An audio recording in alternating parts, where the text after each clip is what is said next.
lot of you that follow me on multiple channels have probably noticed that the truck's been out of action for about 2 months again. The rear axle snapped actually as I was getting ready to leave for core this year, which was a little disappointing. But you know what? On to bigger and better things. Knew that there were some, weak spots on the truck, and unfortunately it's just bad timing to find it out that way. But the cool thing is now I'm working with a shop called For Fox's Sake in Franklin, Indiana, and with their help we've got some really cool improvements on the way to the truck. So if you want to hear more about what's to come, including completing the Titan swap that is done on the front around to the rear with a full M226 out of a full-size Nissan Titan, stay tuned to hear what's coming next.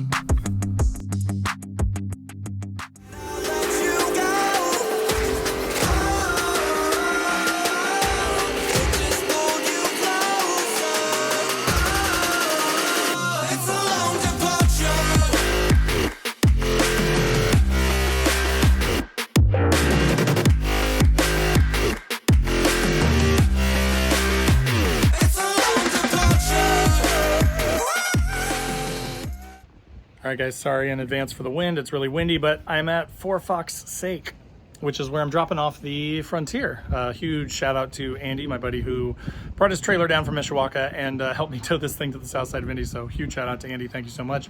But we are here now. We're going to drop this thing off, and then I'm going to get back in touch with them when they open back up next week, and we're going to have some conversations about what we're going to do. So more to come.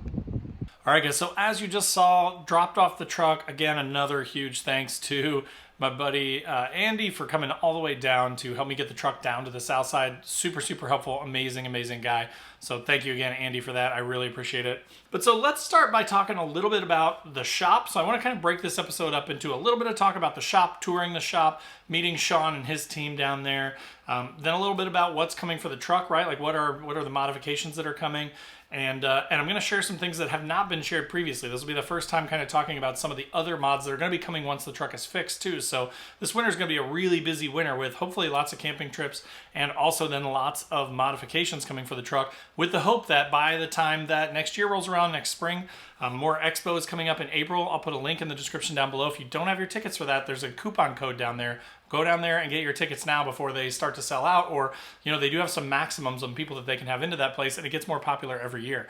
So go down into the description, click through that link, use my coupon code, make sure you get your discount off of your tickets for there, but I'll look forward to seeing you there. But again, I'm planning to sort of unveil the truck for the first time in person at More Expo this year. So tons and tons of modifications coming for that. And then at the end, I'm going to kind of wrap up with timeline, right? Like, what does this all look like? When will it actually be done? Because I get that question quite a bit. I've had people DM me just today saying, hey, when do you get the truck back?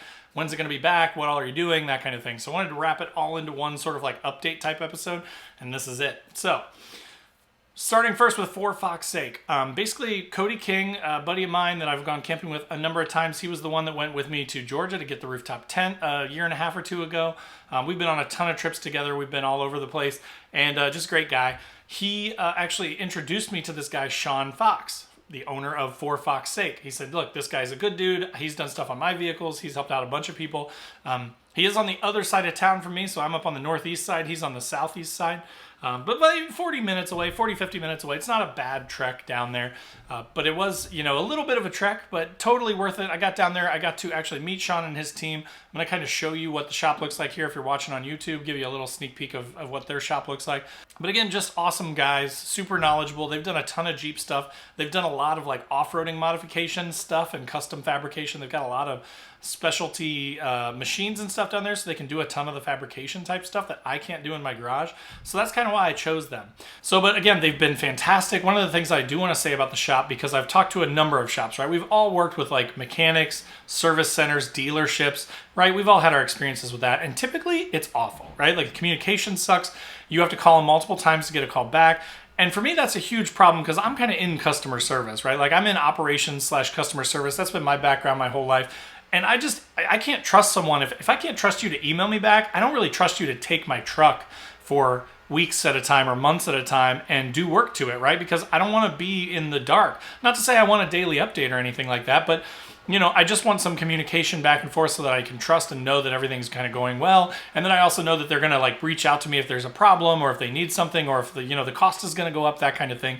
And Sean has been fantastic, like better than any other shop I've ever dealt with. And that's not an exaggeration. Like I shoot him 2-3 emails in a day sometimes where I'm like, hey, here's this locker that I want to get. Here's this thing. What about this? How much do you think this would be? Is this something you guys can do?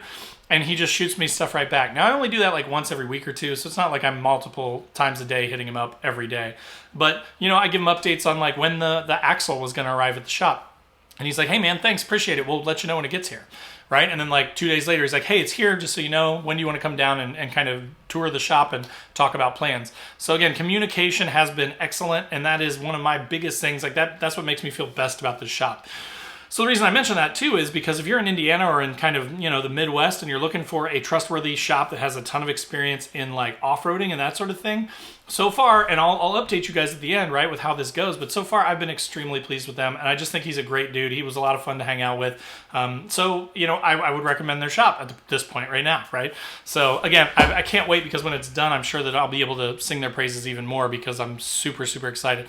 I mean, they're doing like a ground up rebuild of an old TJ Jeep, or an old CJ Jeep, actually. I'll show you here. I took some video of it. And they're trying to get into overlanding upfitting a little bit too. So I told them that was really cool. So again, if you guys are looking for like a shop that can help you with, you know, recommendations and what to install and how to install it, and they can do all that stuff, especially if there's custom fabrication that's needed, or if it's like a roof rack or a bed rack that requires drilling and that sort of thing, I think these guys would probably be really good at that. But again, just tell them I sent you, and I'm sure that they would be happy to help you out. So anyways, that's why I chose For Fox's Sake, kind of a recommendation deal, right? Referral. If someone that you trust tells you to go to a place, you're generally going to do it. But on top of that, also been really impressed. So really, really excited to have this project get done through to completion. All right, so next, as far as the modifications that are coming, I've talked a couple times about various little setups. I was talking about a VK56 swap at one point. Then I was talking about just doing an axle swap. You know, I had a question from someone on Facebook that was like, why are you just doing an M226? It's basically the same axle as what you had in there before. I will answer that question in here too. So I'm going to try and give you like an up-to-date, as of this day, when this video is dropping, what is happening with the truck. This is like 99% now because I bought all the parts. It's done. So just so you know, this is where we're at currently. So again, I was looking at doing a VK56 swap. I still love that idea. The more that we got into it, though, the harder it is to source those things. So there is a shop in Ohio that I've heard really good things about, but he's so busy that I can barely get a hold of the guy. And so to my point earlier of communication, right, I just didn't want this to turn into a 6-month, 9-month, 12-month project where it was just going to take a really long time, because I need the truck back. I want to go camping. I want to make content for you guys. I want to enjoy the truck, right? And I've got a lot of parts sitting around that we'll get to here in a minute as far as other modifications that are coming for the truck. So I decided to go with For Fox's Sake. I started trying to source, because they're not Nissan experts like this other shop is. I was like, look, I know, I've been doing the research on it. I will try and source a VK56. As I started to do that, it is hard, right? Like, it's hard to find a low mileage, decent quality, decent shape VK56. If you're not a Nissan person, basically that's a 5.6 liter V8 out of a Titan, an Armada. It comes in some of the full-size Nissan vans, the 2500s and 3500s. And so it's just the big V8, 5.6 liter V8 that is common to Nissans. In a Frontier, it's actually a pretty bolt-in thing. Like the engine mounts are the same. There's some stuff that you have to modify, but for a swap, it's actually a pretty straightforward swap. But so when I talked to For Fox's Sake, they're like, look, we can figure it out. We'll do it. We'll learn a little bit, but we'll be able to do it. I'm sure we can figure it out. But then I started trying to source V8s, and everything that I'm finding is 150 to 200,000 miles.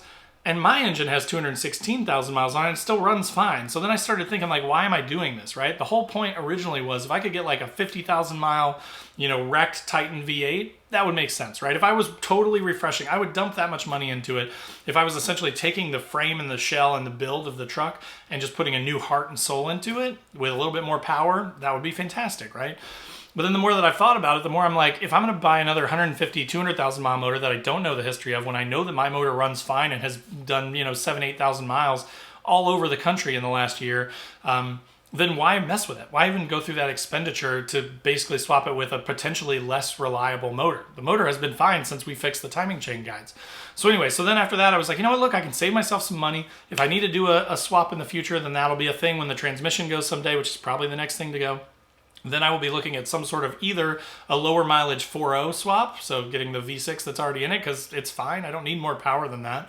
Or potentially if I could find a source of good VK56, I would do a V8 swap, right? But so that's what kind of pushed me away from it, was not being able to find a lot of those that are actually low mileage or, you know, potentially any better from a reliability standpoint than the motor that's already in the truck. Why spend the money, right? So then that's when I was like, well, look, let me just get an M226 in the Nissan Titan. It's also, to the gentleman that posted on Facebook's point, that's the same rear end that's in the Frontier. It's just narrower, right? So the track width is wider in the Titan. But other than that, it's a very similar diff. The thing is, though, with the M226 and the Titan, you get bigger brakes, you get the wider track. So again, the front of my truck is already Titan swapped. So in the front, I've got CVs out of a QX80. It's got the big full-size Titan brakes all around. So it does have all that stuff, and the track width is significantly wider in the front. I'll try and throw up a picture here of the truck. I mean, it's very noticeable. Even with 2-inch spacers in the rear, it's still probably 1.5 inches or 2 inches on each side narrower than the front. So when you're off-roading and you have that different track, you kind of get drug around. You kind of get pulled around in ruts and stuff, and it's kind of a weird experience. So at the same time, you know, I did have this axle break. So one of my axle shafts on the passenger side in the rear broke in the truck, in the old axle. And then at the same time, I bent a shock mount. So I was going to have the shock mount stripped off, and I bought some ballistic fab boxed units, which I'll throw a picture up of here, but much stronger shock mounts basically. So I was going to have that done anyway. So I'm like, look, if we're already stripping apart this rear axle basically and kind of rebuilding it, pulling out the axle shafts, rebuilding the inside of it, why not just fix the track at the same time? I basically bought the axle for about $1,500 shipped, including taxes and shipping and everything, off eBay from a nice little shop in like Georgia, like a little, you know, parts shop. They were like, hey, we got a rear axle, $1,400, buy it now, free shipping plus taxes, right? So it was about $1,498, but I got this whole axle shipped to the shop. It went straight to the shop. So Sean took that and he's got it stored there along with the truck now that I got it down there. And so I bought that, and then it's just literally the same amount of work, right? But so basically it's costing me about $1,500 more, but it also came with the calipers, with the rear rotors and everything.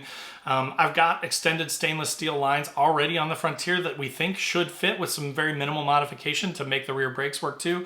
But so I get bigger brakes in the rear, I get the wider track, which fixes all that stuff. But while we've got that all apart, they are going to strip the whole, you know, diff apart. They're going to take the diff apart. They're going to take the axles apart. And I bought a rebuild kit. I'll put links to all this stuff in the description. They're actually on Amazon, and they're cheaper than they are at other places. So I'll give you the rebuild kit that I got for the M226 for the Titan. And I will also I'm buying a mechanical locker. So I was looking at e-lockers, but the bad thing is all of them are on back order for months.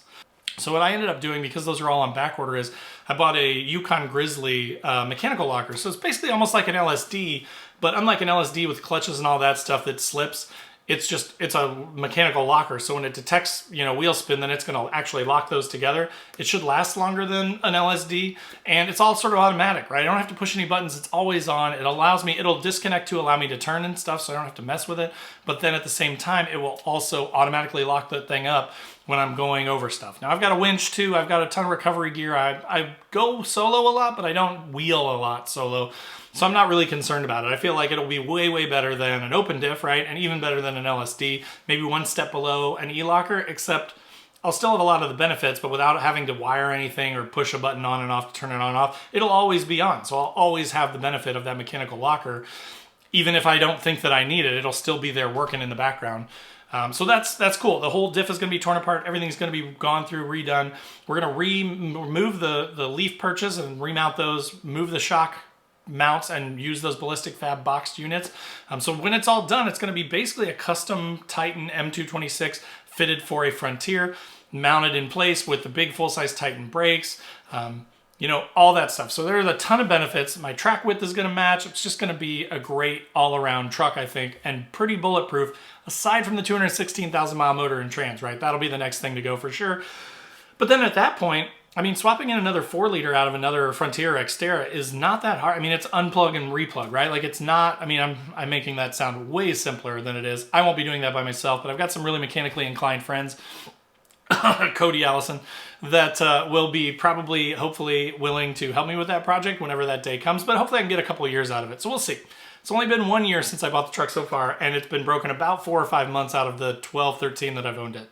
So we'll see. But yeah, anyways. So that is the rear situation going on.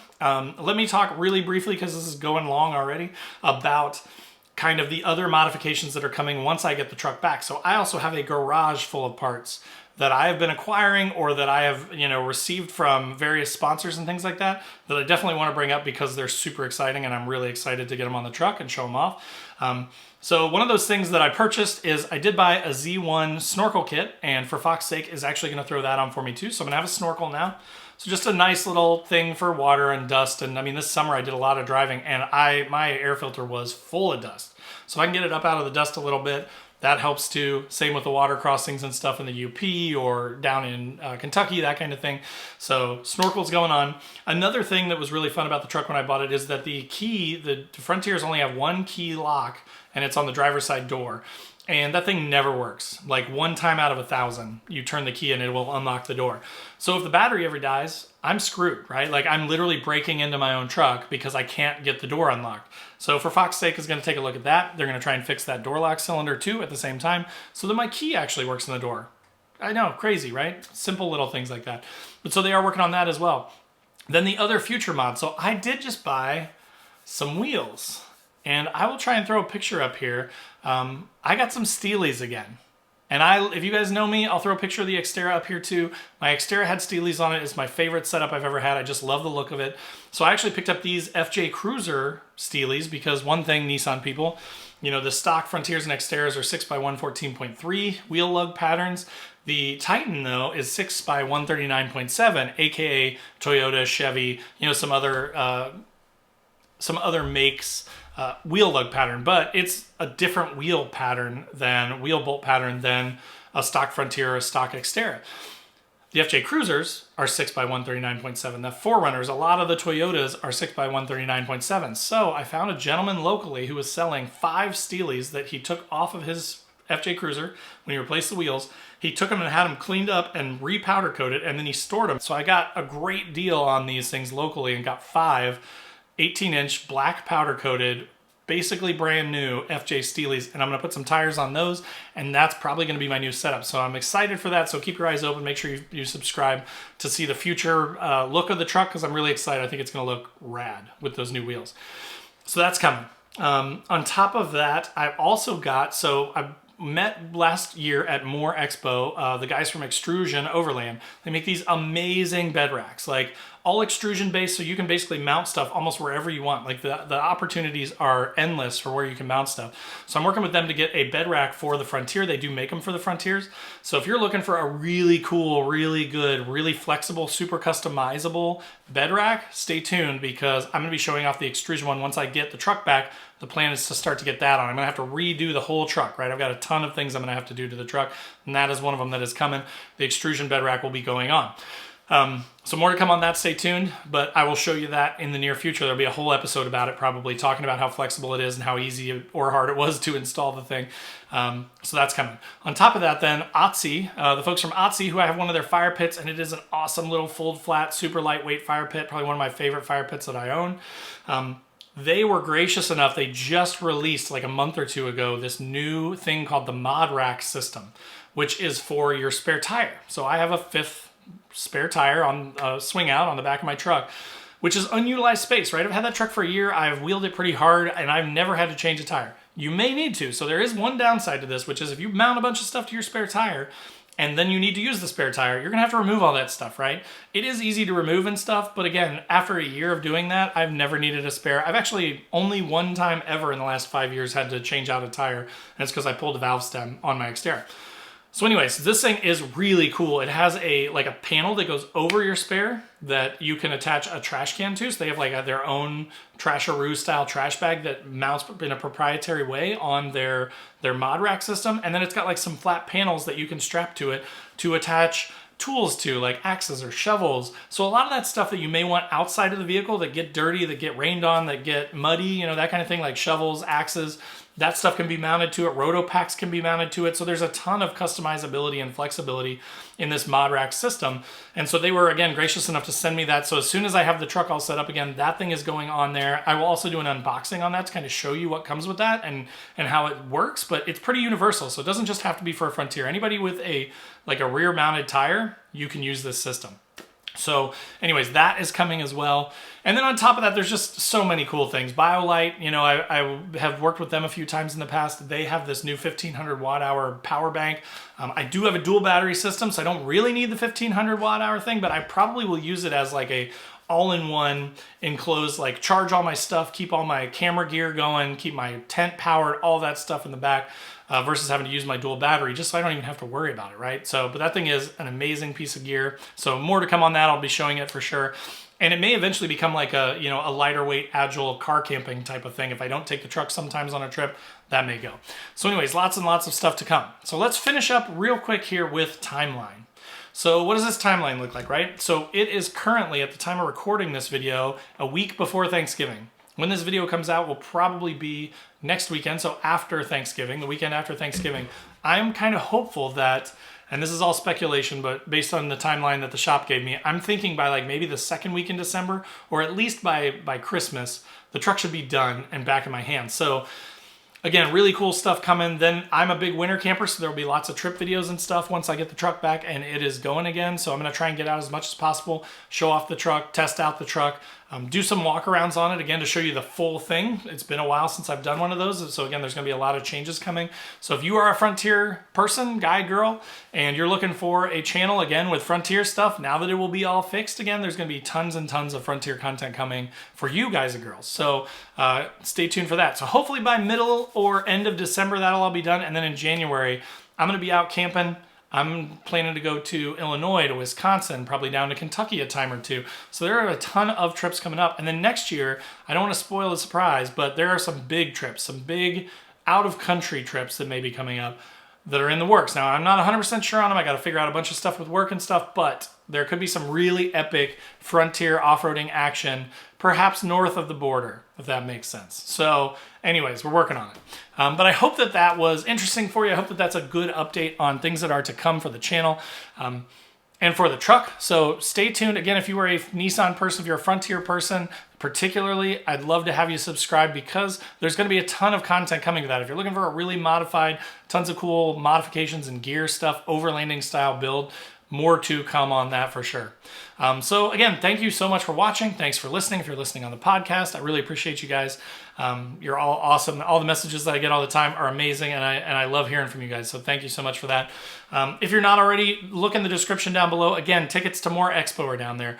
Links to all these great brands that I mentioned. I will put links to the locker that I got. I will put links to more info on everything regarding the rear axle swap. It's not as bad as people make it out to be on the forums. It's really not. So if you're interested in that stuff, if you have questions about it, definitely feel free to reach out. Once the truck is done, I plan to go down to Four Fox Sake and kind of have Sean walk us around the truck and talk about what he did and exactly how he kind of did the swap and what was required. So again, helpful content for you guys and girls thinking of doing a rear axle swap out of a Titan into a Frontier. So that'll be coming as well. But make sure to hit that subscribe button. Click the bell to be notified when new videos drop. Do a couple every single week, so tons of stuff to come.